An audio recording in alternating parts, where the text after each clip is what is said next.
Wabarakatuh.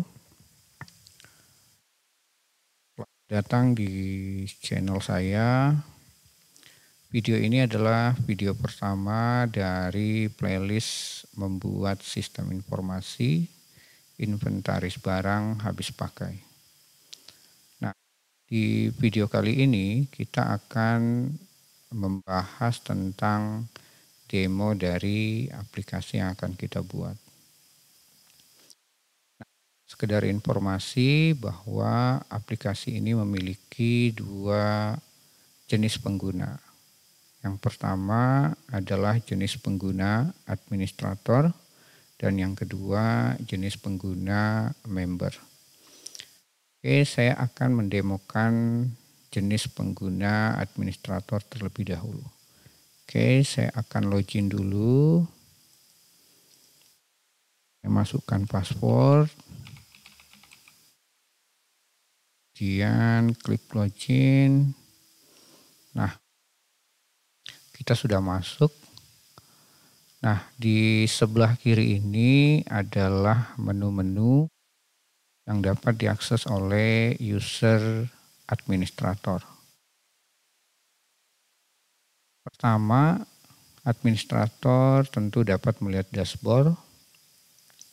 Nah, dashboard ini adalah informasi jumlah data di setiap tabelnya. Contohnya, pengguna memiliki 4 data, kemudian satuan dari barang itu memiliki 5 data, kemudian kategori barang memiliki 2 kategori barang, dan yang berikutnya adalah data barang. Di sini menjelaskan tentang jenis barang. Oke. Nah, kemudian yang berikutnya adalah menu profile. Nah, menu profile ini tentunya menu dari user yang sudah login. Nah, user yang sudah login tentu bisa mengganti foto profilnya.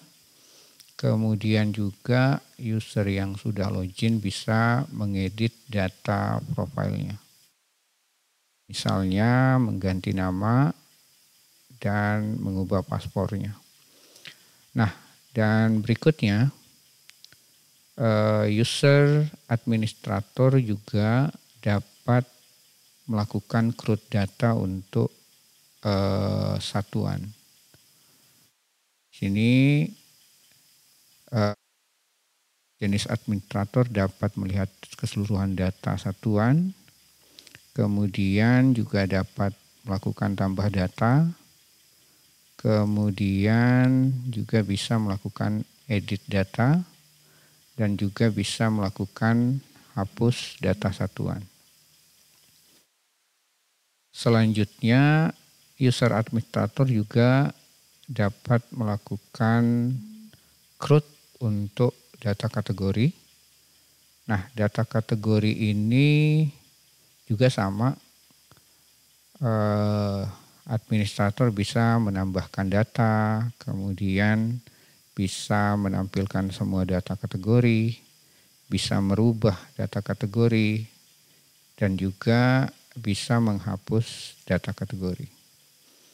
Nah, kemudian di sini ada data barang. Data barang ini user administrator juga bisa melihat keseluruhan data barang. Data barang ini adalah jenis barang. Jadi bukan jumlah akumulasi dari barang. Jadi misalnya jenis barang pertama, stoknya berapa, dan seterusnya. Nah, user administrator bisa melihat, selain bisa melihat semua data barang, administrator juga bisa menambah jenis barang atau data barang. Dan juga tentu bisa melihat detail barang, bisa merubah gambar dari detail barang, kemudian juga bisa mengubah data barang. Dan tentu administrator juga dapat menghapus data barang. Nah, kemudian Administrator juga bisa melihat data barang masuk. Nah, data barang masuk inilah nanti yang merubah atau menambah data stok yang ada pada data barang ini. Jadi misalnya barang masuk yang akan masuk. Nah, ketika sukses ditambah, maka tampil di data barang masuk dan juga akan merubah atau menambah stok yang ada di data barang ini. Kemudian juga barang keluar. Nah, di barang keluar ini user administrator tidak bisa menambah barang keluar, tetapi dapat melakukan hanya dapat melihat data barang keluar. Jadi di barang keluar ini adalah data-data barang yang sudah fix disetujui oleh administrator. Pertanyaannya, siapa yang menyetujui dan siapa yang menambah data barang keluar? Ini akan terlihat. Saya akan lanjut dulu. Nah, di sini juga ada menu pengajuan. Nah, menu pengajuan ini gunanya untuk administrator, yaitu melakukan atau menyetujui pengajuan barang dari member. Jadi user member yang dapat melakukan pengajuan, sedangkan user administrator bisa menyetujui ataupun bisa menolak dari pengajuan yang diajukan oleh user member. Nah, contohnya di sini ada user yang jelasnya user ini bukan administrator, user ini user jenis member. Dia mengajukan peminjaman barang habis pakai, yaitu pulpen Snowman hitam, yang jumlah peminjamannya 8 buah.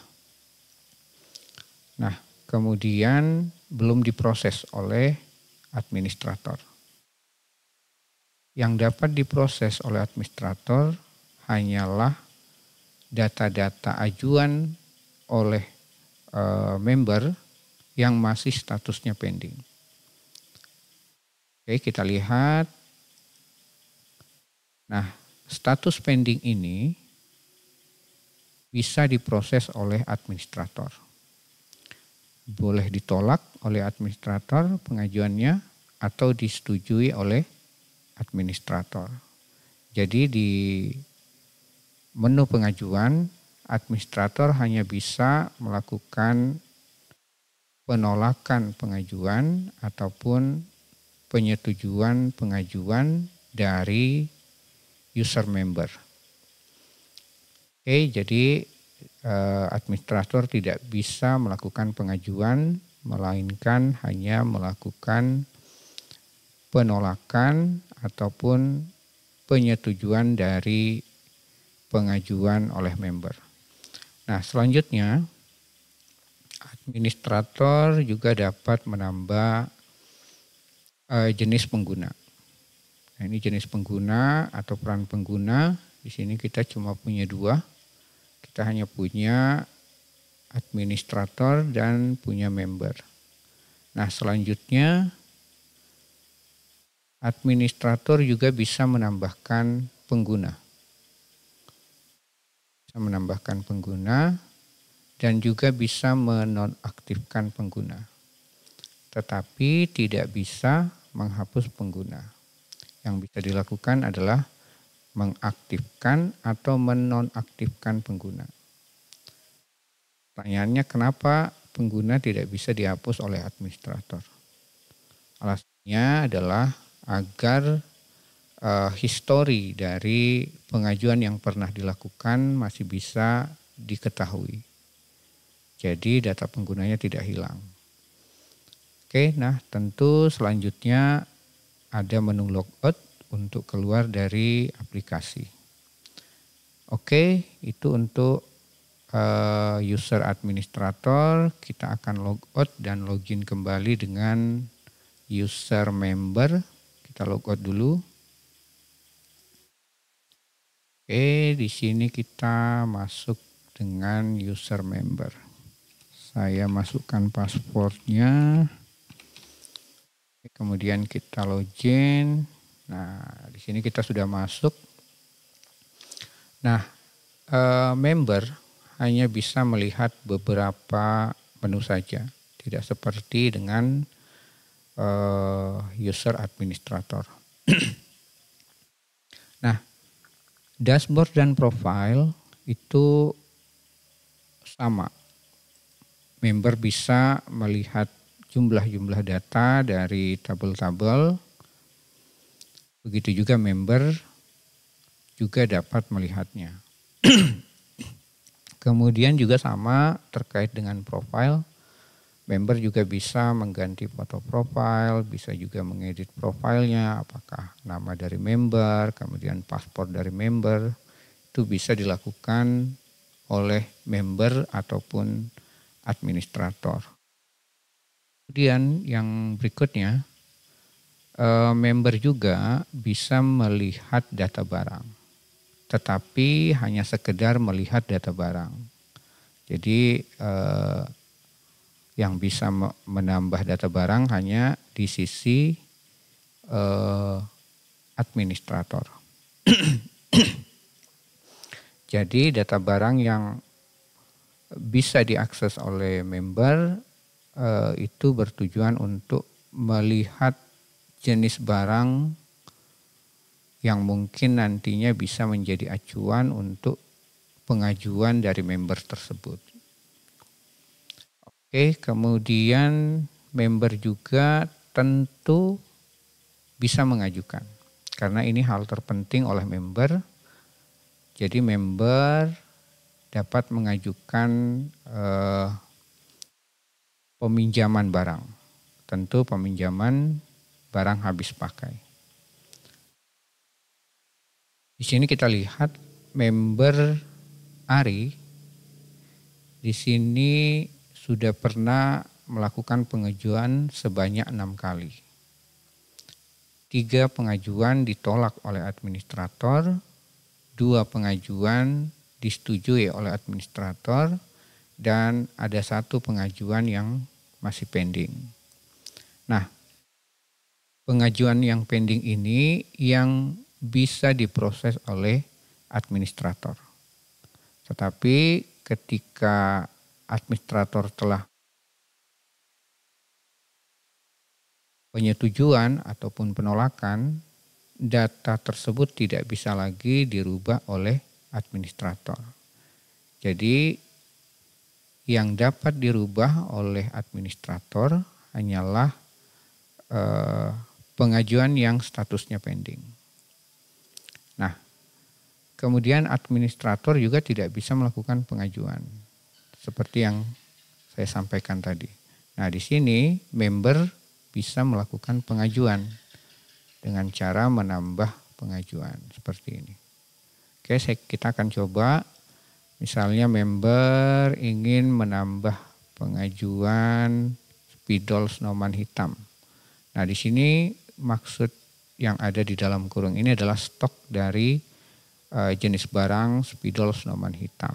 Misalnya member Ari ingin meminjam 2 spidol. Kemudian kalau kita simpan di sini sistem mendeteksi keterangan wajib diisi. Kenapa wajib diisi? Karena untuk pertimbangan dari sisi administrator. Oke, misalnya saya akan mengisi penggunaan tes belajar mengajar. Oke, kemudian kita simpan. Sudah tersimpan. Nah, pengajuan-pengajuan ini hanya pengajuan-pengajuan yang pernah dilakukan oleh member ARI. Jadi member lain tidak bisa melihat pengajuan yang telah dilakukan oleh member ARI. Artinya ketika melakukan pengajuan ada relasi terhadap member atau user ya. Sehingga data yang muncul hanya pengajuan yang pernah dilakukan oleh user tersebut. Oke, saya rasa itu yang bisa saya demokan dari sistem informasi inventaris barang habis pakai ini. Oke, saya akan log out. Nah, mungkin itu saja yang bisa saya sampaikan di video kali ini. Dan jangan lupa like, subscribe, dan share ke teman-teman. Jika ada pertanyaan mengenai demo ini, silahkan tulis di kolom komentar. Dan di video berikutnya kita akan mulai untuk membuat sistem informasi inventaris barang habis pakai ini. Oke, saya rasa itu yang dapat saya sampaikan. Sampai jumpa di video-video berikutnya. Saya Andi Iqbal. Ciao.